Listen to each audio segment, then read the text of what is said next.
Hello, everybody.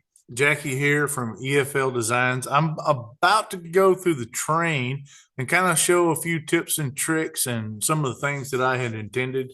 Obviously, if you can find other ways to use it, so much the better. But to at least get you started, I'm going to show some of the fine details in it. Best way to start is going to be in the submodels so that we can kind of see how they're designed and made and what we can map over to them. And then we'll end with the states, and I'll show you how all that works together in the sequencer. But we'll start in the submodels, and you'll notice that the smoke is a different model altogether. But let's go to the submodels, take a look, and I want to show you everything here. I'll make this bigger so we can see that easier. So I have right now, I have RF and I have some LF. That's right facing and left facing. So if you have a left facing train, you'll want to use these, and you can just go ahead and delete the RF versions of these. Uh, so just kind of keep that in mind. What we have a cow pusher, and the way this is built, it's built like a mini tree. Okay, so we have the different stripes here or strands. So you can imagine you could put mini tree effects on here, and they would work just fine. And so that maps over really easily. So you could put a matrix, or you could put a mini tree. You can even put mega tree effects. However, being this small, it's not going to show any graphics, any good. It's not going to show, a whole lot. Now, could you roll some text through there? You could. It'd be short.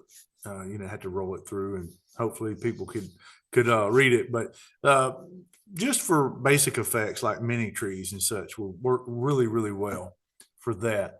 The cylinder spiral and the cylinder stripes. Okay, these are designed right here like a candy cane. Okay, so you can put candy cane effects on here. It is big enough to scroll text on. It is 6 high, so you could use a 6 high text font, and it would work just fine. But that right there is basically designed to be like a candy cane.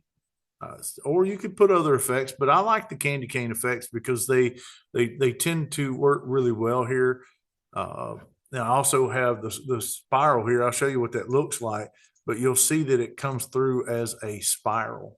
Okay, I like this one personally.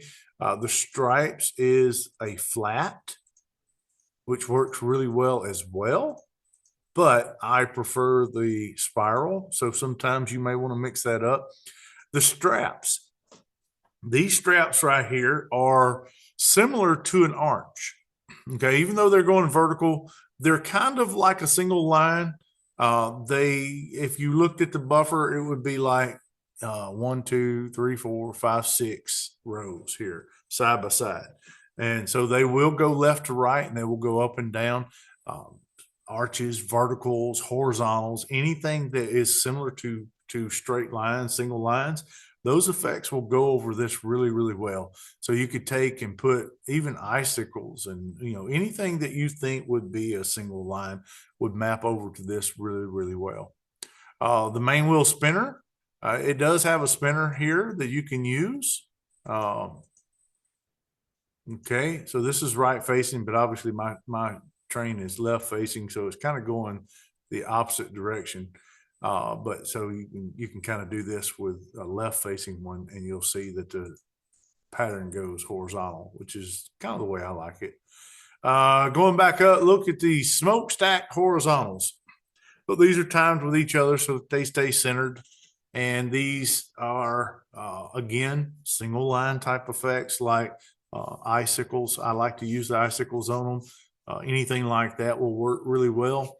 Even arches, look, you could do any kind of horizontal, verticals, whatever is a single line effect. You can even put arches on it as well, and the straps. They're just going to act differently. One's going to go up and down while the other one's going right and left, and it'll still look pretty good. Okay, so we get into the left facing ones. We're not going to worry about that. But now here's the window. Look, this is easy. Window effects, right? That's easy. Next one, if you don't have window effects on the sequence that you're mapping, use something like the house outline.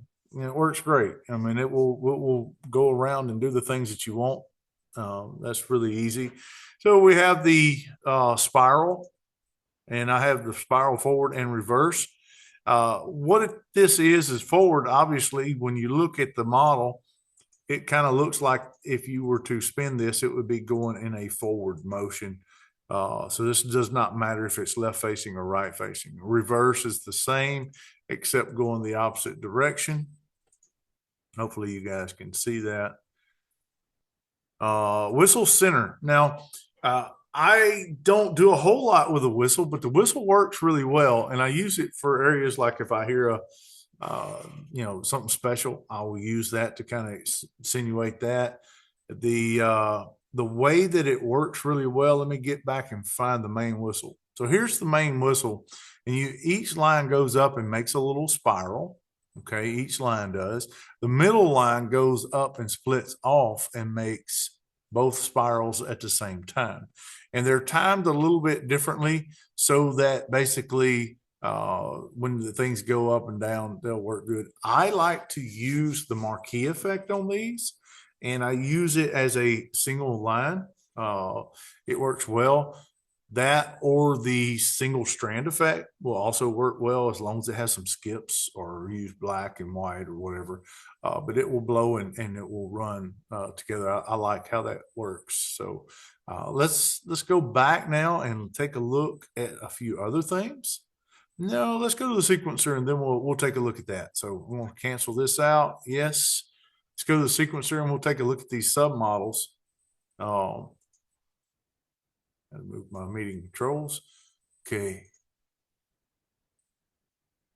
Let's start a new animation. I'm just going to hit done and get a little 30-second default here. And let's get to where this is. Here we go. Here's the steam engine right here. I'm going to double click, open up the submodels. Here they are. Let's do a few things to make life a little easier. Close this up just slightly and get a little more real estate here. So if we take a look at the steam engine, what I'm going to do is just drop an on effect. I want to actually click in here and hit the O.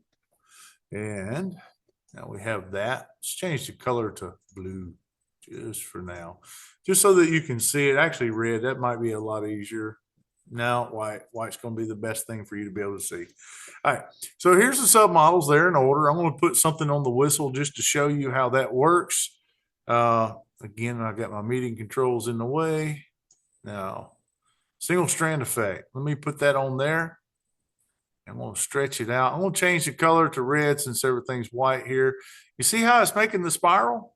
It's going up and around, right? So we want to increase the chase size just a little bit. And the number of chases, that's a little odd. We're going to do it like so. And then we'll add another color to it. Take that off. A little too fast. You have to play around with that a little bit and get it to kind of wiggle just a little bit to make it look like air whooshing through.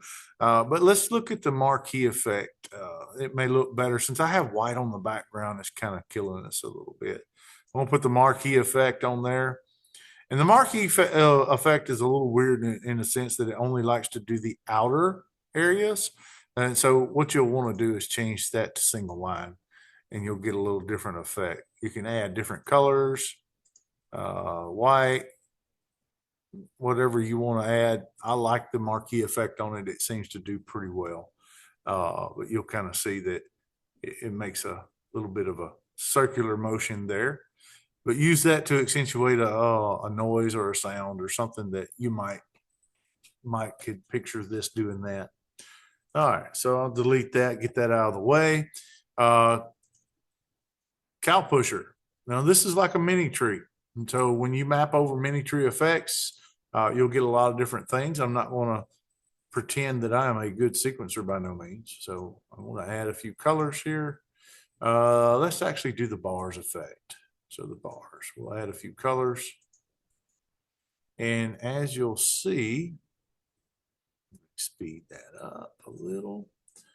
you've got the bars going across here, and I'm going to change the direction to left, and you'll see that the effects are going. This is a right facing cow pusher, so it's going backwards, but that's okay. You kind of get the picture.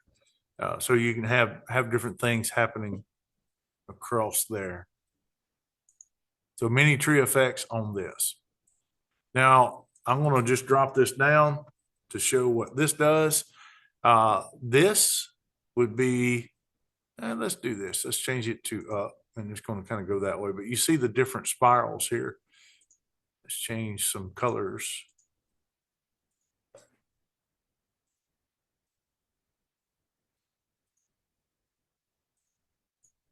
We'll add a few more colors here. And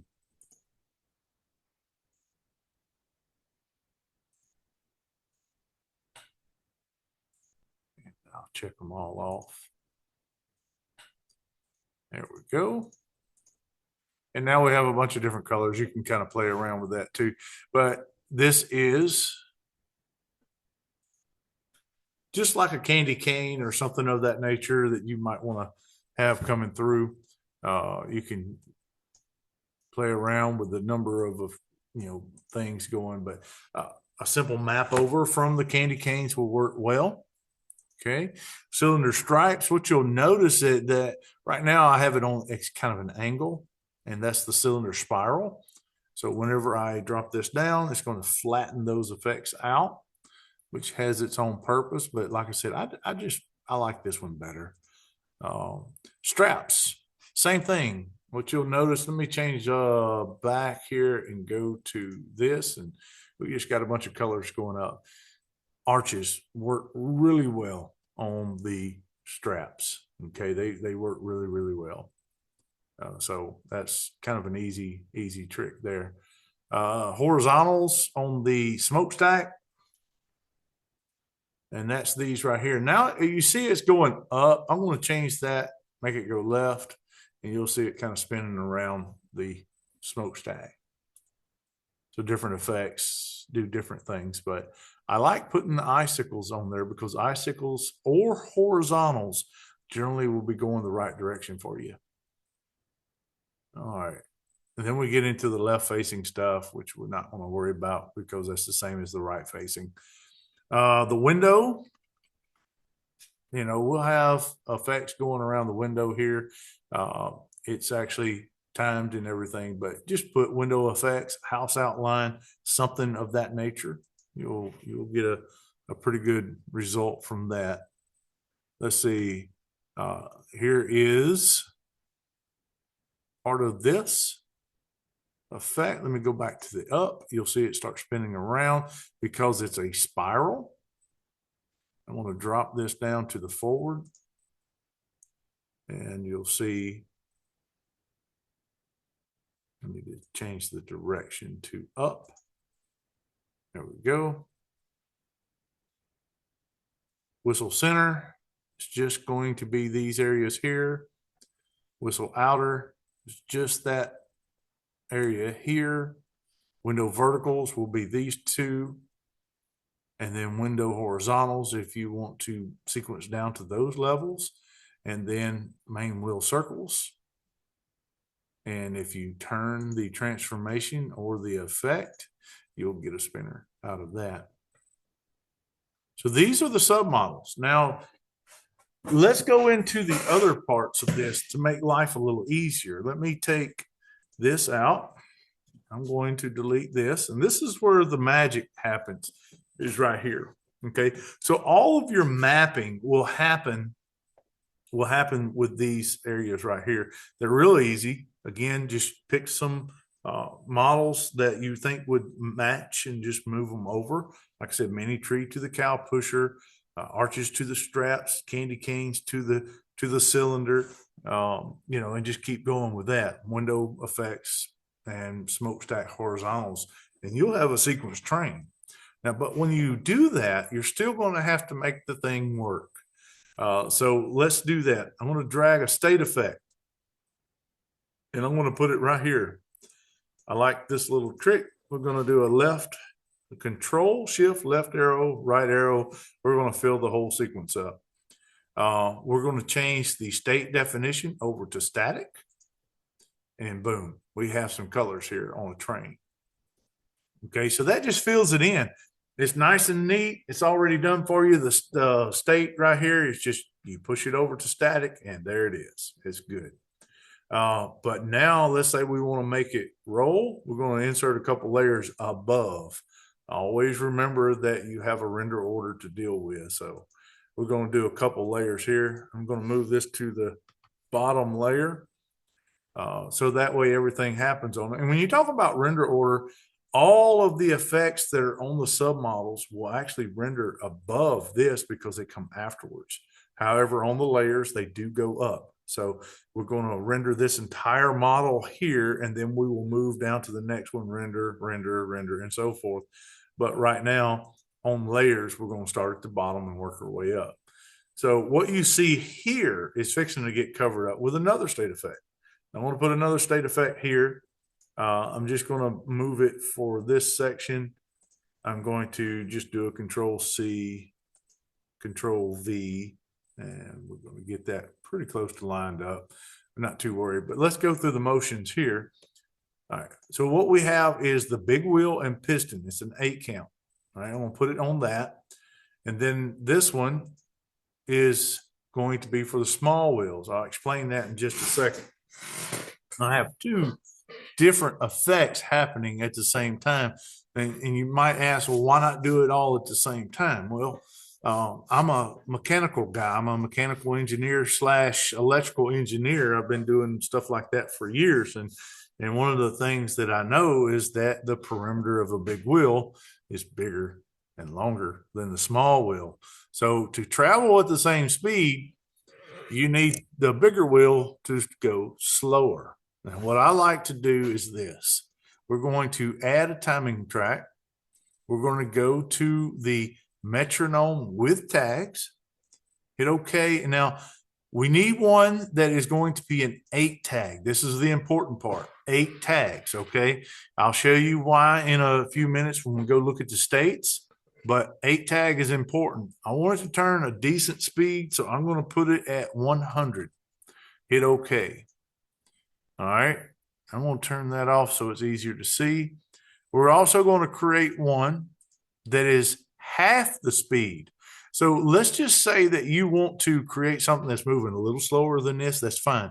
But you need to make one that's half the speed of it as well. So with this one, 4 is fine. I like 4, but remember the other one was 100. So we're going to make this one at 50 milliseconds timing. The only one you need the 8 for is because of this pusher right here. This pusher moves in and out. It has 8 spots that it does it in. So it's very smooth in its action. All right, but these spots right here, let's get these pointed to the right place. We're going to go to the timing track. This one is for the small wheel. So we're going to do the faster motion, which is the 50 millisecond. And look how fast that's turning. So that's pretty good. All right, click on this one. And we're going to point this one to the slower moving one. Okay. And that's 100 millisecond 8 tag. Look at the pusher go in and out, right? This is kind of short. So let's do this. Control Shift right. Control Shift right. Let's go left. Let's go left. All right. So now we have the wheels here turning twice as fast as this. And this is turning at half the speed. If you wanted to slow it down, you could do that. You could do like a 200 millisecond and 100 millisecond.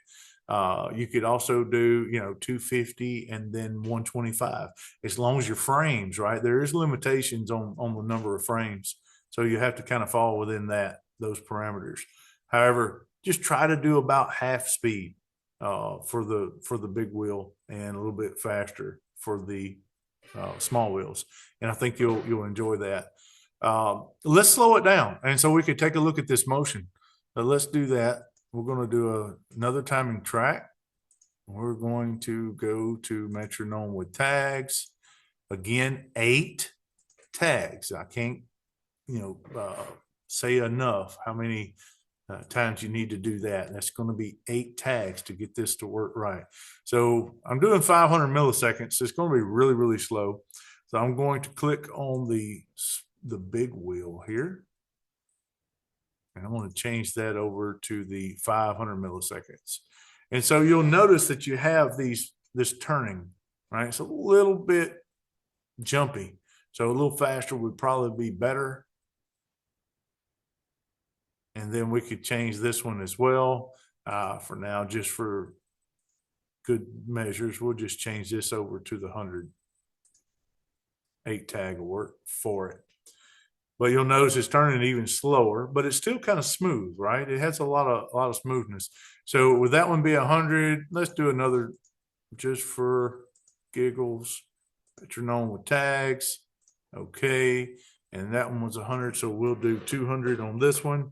Let's do 8 here. Okay.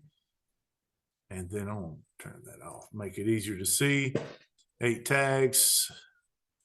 Big wheel, keep on turning, 200 milliseconds. And see, it's kind of smooth again. And we have this wheel's turning twice as fast as this one. So yes, if you wanted to put some, a single line down here and have it roll with it and make it look like it's turning, maybe make a single strand effect roll across your display, forward and back of it to give it a little motion. It'd be kind of cool. But you see how smooth this piston here is going in and out, right? That piston moving in and out. That's because it has the 8 positions. Let's go take a look at the states at how they're done. That way you can kind of go and fix some things. If you want to change colors or you want to do some other stuff, that's absolutely fine. And I'll show you how to do that. Oh, I went into the wrong part. Yes, I'm sure. Let's go to the states. All right. So let's look at the static first. Okay, I name everything static so that I can put everything in a group, do a per model default, and point to static, and everything lights up. This is really helpful for whenever you have non-standard props that normally is not in a display. That's what makes this so much easier, is that when you have this static, you're not having to sequence it. You just light it up, and then you map the effects over to it again. Mini trees, candy canes, horizontals, icicles, arches, windows, house outline, that type of stuff. So that you can not have to worry about, like, what am I going to put on it? Well, just map that stuff over and you're good to go. It really, really doesn't take a whole lot to make it look good. That's what's so great about doing all this hard work at the beginning of it. But let's look at the static here. So all these colors here are defined at different points of it. I have red here. This red is for the window and the wheels and this hitch area right here. If you wanted to redefine like part of it, what you would do is you'd click in here and then you would hold your shift key, okay, and you could change this, get rid of that out of there by holding the shift key, and then create another area. Let's say we'll call it window, okay. And then when you do that now without holding the shift key, of course, you'll just click and drag across those areas, or double click each one. And then when you double click in here, bring up your color. I'm just going to put it back red because I like the red on it. And now you have another definition of color. You can change it to whatever color you want. Let's say that you want these blue areas to be green. Well, you double click it and change it to green. Hit OK. And now look what you have. You have a green train. If you like that color better, then by all means do that. I'm going to change it back to blue because I like the blue. It's my train. I'll color it the way I want to. You color yours the way you want to. All right. So here's your pusher. Here's your wheels. All this is colored in for you already, except for the whistle. You don't really need that colored in. Let's take a look at some of the other stuff. The big wheel. All right. You see the piston. You see the big wheel. These are the different motions. These are 8 motions for this wheel, for this piston and wheel. It matches each other. This one just matches that. Just remember, you need the 8 tags for your metronome or whatever you're using needs 8 tags. So this is why. Is because there are 8 positions. There's 8 definitions here. All these numbers come across 8, 8, 8. So all these motions happen by 8s. Now, when you get over to the small wheels, okay, if you have a model that has a different name, go ahead and change it to small wheels. I'll explain that in just a second too. But if you'll notice that small wheels, right, has a 1, 2, 3, 4, 5, 6, 7, 8 as well. But these are repetitive. Okay, 1, 2, 3, and 4 is the same as 5, 6, 7, and 8 in all of these.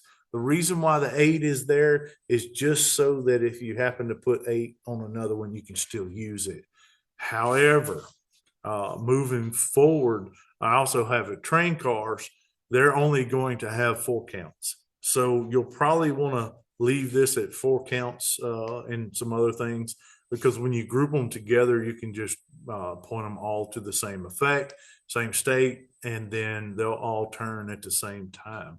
And they'll be named small wheels. It's very important that you have the same name across the board for everything so that they all work together. That's how xLights works. It will apply the definition to each individual prop. All right, so we've got that. We've explained a few things here. Just change the colors as you like it. Just be careful, but you can always click right here and hit copy, give it another name, and then add different colors. Change it as many times as you want to, have as many colors as you want to. That's all fine and dandy. If you like a different combination, by all means do that. All right, let me hit cancel here, get out of that. And let's take a look at the smoke real quick. It's very similar in the sense that it has states. It also has submodels, but the submodels are just for each cloud, and it is circular. So if you put some effects on there, it would run around it, which is kind of cool. But simply, we have 1, we have 2, we have 3. If you happen to put this on an 8, that's fine. You have 5, 6, and 7. Look, we're skipping 4 and we're skipping 8. Okay, we don't need those. What we do is we have a little skip in the timing here, and so it goes 1, 2, 3, 1, 2, 3, and then it skips. But it works to our advantage because it actually looks pretty good. Let's go take a look at that at the sequencer. And normally you do this with a beats track, okay? But I don't have a beats track because I don't have no music. So I'm just going to put it to, let's put it to the slow metronome 8 tag here, and we'll put it to that. So I'm going to grab another state effect, and I'm going to put it right here. I'm going to point it towards the 500 millisecond. And you'll see it's like 1, 2, 3, 4, 1, 2, 3, 4, 1, 2, 3, and it just blanks. But it looks pretty good when you do that. Let me get my house preview back up, and we'll take a look at how that looks together. If I can get this to zoom in. And there you go. So you have the smoke going. And even having that skip, it actually still looks really well. I hope that answered most of the questions. It was a little bit long-winded for what we're doing, but the hard work is there. I want you to be able to just quickly sequence it and run through. It's easy to use. It's pretty simple. Okay, so have fun with it. Do more than what I'm showing you here. You can easily do that and make it your own. Color it like you like it to be colored, and just kind of run with it. Let's change the direction on that. So transformation 90. And what you'll see is that this is happening. We want a few more of those. Chase size a little bigger. Oh, let's make it fade. Do it a little faster. And there it is. It's not hard. Mapping is easy. Sequencing is easy. It's just state effects. Go in, modify the state effects like you like it, and there you go. It's an easy train to use. Next one for this is the flat cars. Let me show you that, a little sneak peek. Here's the flat car. The wheels are timed with the front wheels here, and we have horizontals. As you can imagine, they're sequenceable as well. So, it's pretty good. Uh, Guys, I hope that helps, and I hope you get a lot out of it. If you have any questions, all you got to do is message me on Facebook, and I will do my best to help you out. Thanks, guys. Later.